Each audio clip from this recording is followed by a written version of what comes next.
A follow-up to the main segment on my main channel today at 4 p.m. This is a story I briefly talked about, but I didn't get too much, I didn't get in depth on the issue. This from the New York Post. PC insanity means the end of American universities. You know, I didn't go to college, so I can't speak too much to what's going on at universities. I have interviewed the so-called squared hoaxers, Peter Boghossian, James Lindsay, Helen Pluckrose, and I've read a decent amount. So it's interesting that you actually have people, whether jokingly or seriously, saying we need to end the universities, or calling for, get rid of the universities altogether, or suspend the grants going to these companies. To these universities. So let's read through this, and I also want to highlight this story from 2016, which I did mention. This is from January, how the PC police propelled Donald Trump. This is from the Daily Beast. This is why PC insanity is dangerous. If you like Trump, then maybe it really helped you out. But for someone like me who wants like a regular moderate America, yeah, PC insanity is a big problem. Before we get into this, check out timcast.com/donate. If you want to support my work, there's a monthly donation option through PayPal, crypto addresses, a physical address, but of course, liking the video, commenting, the best things you can do to help with engagement. Good engagement means YouTube shares the video more people watch, and you know how it goes, channel grows. I appreciate it. Subscribe if you haven't already. They say, people used to talk about the ends of the university and how the academic establishment was failing its students. Today, more and more people are talking about the end of the university, the idea being that it is time to think about closing them rather than reforming them. Last month, at a conference in London, the distinguished British philosopher Sir Roger Scruton added his voice to this chorus when responding to a questioner who complained of the physical violence meted out to conservative students at Birkbeck University. There were two possible responses to the situation, Sir Roger said. One was to start competing institutions outside the academic establishment that welcomed conservative voices. The other possibility was get rid of universities altogether. Well, as somebody who thinks college is a huge waste of time and a big problem, I have to agree with this. And let me just stress on the matter. You want to be a lawyer? You want to be a doctor? You want to be a scientist? I get it. School can make sense. But if you want to manage a band, why are you going to school? How many people do I know who got degrees for some ridiculous thing at college that they don't need, and then took out massive debt, and now they're causing problems for our generation in the economy? Yeah, maybe colleges and universities are not good things. Maybe we should stop fetishizing the idea of university and start focusing on actual marketable abilities that make the world a better place. I get it. You learned about that fantastic feminist dance.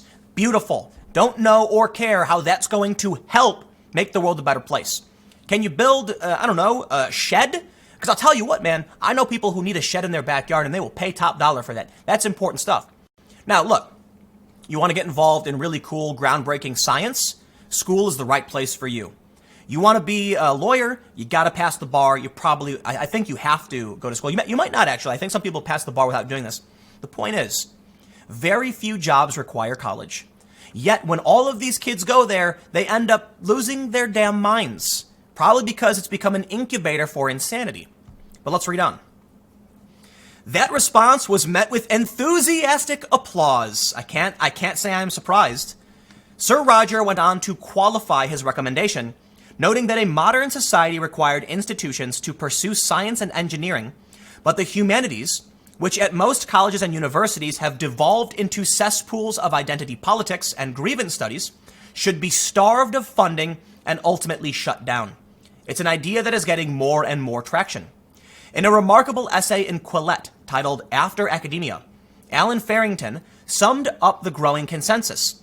We need to stop wringing our hands over how to save academia and acknowledge that its disease is terminal. That breaks my heart. I love the idea of science and progressing knowledge. But I have to admit, when Peter Boghossian and James Lindsay and Helen Pluckrose, the so-called squared hoaxers, wrote some article about, dog rape culture or something, I'm just like, yeah, maybe these things have gone off the deep end. It's like they're at the point now where they're writing articles for the sake of writing articles, and it's like, no, stop adding this trash to the idea of knowledge. It is not knowledge, it is your dumb idea, and it helps no one. And that's what a lot of this nonsense is. They go on to say, is he right? It is too soon to say for sure, but if so, Farrington is correct that its demise need not be cause for solemnity. On the contrary, the end of academia can inspire celebration. because it could allow us to shift our energies away from the abject failure of modern education and to refocus on breathing new life into the classical alternative. You want to know why I know things? I've been on the internet my whole life. I've been on the internet as long as I can remember. When I was a little kid, my mom had CompuServe on DOS or something. If you even know what that is. We had CompuServe before America Online. Always had the internet. And I had the ability to go to websites, read things, read the news, learn, look things up, teach myself. I built my own computer when I was like 9 or 10 years old. Do we need universities today? Universities made sense when we had central hubs for knowledge, for philosophy and for science. But now information is free for the most part. Information is so free that piracy, like digital content piracy, is a big problem. That's how free information's become. You don't need a physical medium now to transfer information. Technically, you don't. We have our phones now and the information is just there. It's like we've gone from a book holding a tiny amount of information, relatively, to like cassettes to CDs, and now the internet has literally just stored all the information on servers that we can access whenever we want. We can literally just use one device to learn basically anything. Why then should we go to universities? What we really need to do is get... So actually, let me say this before I go any further.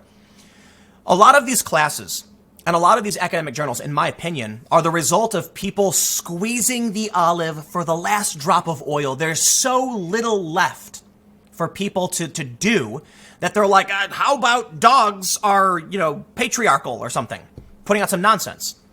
What we need are communities of people who do cool things and have fun and research things on their own. Go on YouTube. I watched an amazing video of a guy trying to cast an obsidian sword.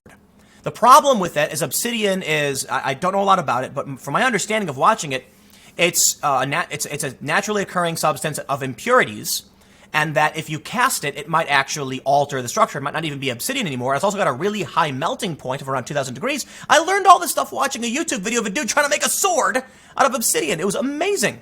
And then I watched another video where a dude took a block of obsidian, these two guys, and they used a water jet at an angle to make an obsidian knife. Crazy, amazing stuff. What's stopping you from cutting a block of obsidian with a water jet to make an obsidian knife? Sure, there are certain funding issues and controls for nuclear stuff and radiation. The point I'm trying to make is you can learn on your own. Universities have become archaic, outdated. They need to change. They need to become open community hubs for people to come and experiment, learn, and hang out. We need community centers for sharing ideas. Twitter is a nightmare. Universities today have become ideological cesspools. Let's read on. A huge amount of attention and public anxiety has been expended on the plight of free speech on campus. Every season, the situation seems to get a little worse. Guest speakers are routinely shouted at, deplatformed, or disinvited. Students and teachers alike are bullied into silence or craven apology by self-appointed virtuecrats in college administrations and among designated victim groups among the students. I have to wonder, this millennial generation, many of these people who have become indoctrinated or just lost their minds with this nonsensical garbage from universities, will they be able to make money? I don't think so. I don't. Certainly there are people who can make money. Many of these people get jobs in media for some reason, but that's failing. What do you think is going to happen when their parents are like, "Wow, my kid's gone insane. Wow, my kids can't find work." People I tell you what. If I had a kid, granted, I'm different. I dropped out of high school. I'm going to tell my kid to take a trade. I'm going to be like, "Hey man, build something, do something cool, skate, hang out with friends, explore, develop skills, learn from people, teach people, live your life and experience things." The last thing I'm going to do is tell my kid to go to an institution, take out massive student loan debt. My parents wanted me to take out college loans. They were like, "Go to college, it's important." I was like, "No, it's not. That's dumb." And I didn't. And here I am. And I love how people say that I'm the exception, to the rule. No, not true. I know tons of people who didn't go to college who are more successful than those who did. And I know a lot of people who lost their goddamn minds in schools. It's unfortunate. So the story ends by saying, thoughtful citizens will want to hasten this process. Their best bet is to pursue strategies to starve academia of funds. No public monies should be feeding institutions that claim to be educating students, but really are simply indoctrinating them.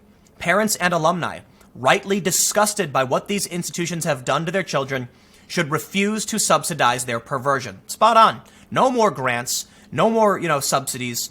Once upon a time, universities were institutions dedicated to the pursuit of truth and the transmission of the highest values of our civilization. Today, most are dedicated to the destruction of those values. It is past time to call them to account. No. I will end with a counterpoint. Universities are businesses, and the customer is always right. So when an immature 18-year-old complains that someone said a naughty word, the business says, whatever you say, you're the customer, give me your money. End of story. These universities are no longer teaching and preparing youth for the real world. They're coddling them in exchange for cash. That needs to stop. Thanks for hanging out. One more story to come in a few minutes, or right now, actually. I will see you there.